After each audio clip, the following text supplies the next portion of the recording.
somewhat negative approach to the company.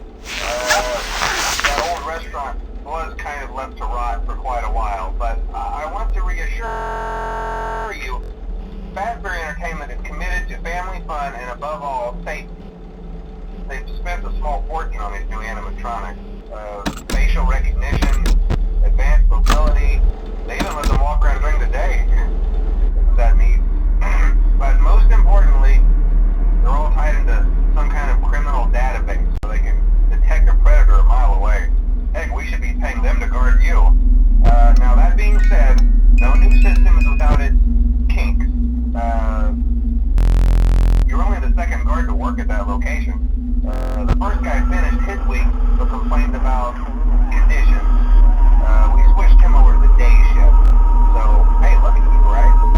Mainly he expressed concern that certain characters seem to move around at night and even attempted to get into his office. Now, from what we know, that should be impossible. That restaurant should be the safest place on Earth. So while our engineers don't really have an explanation for this, the working theory is that the robots were never given a proper night mode. So when it gets quiet, they think they're in the wrong room. So then they go try to find where the people are, and in this case, that's your office. So our temporary solution is this.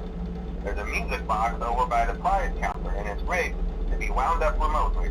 So just every once in a while, switch over to the prize counter video feed and wind it up for a few seconds.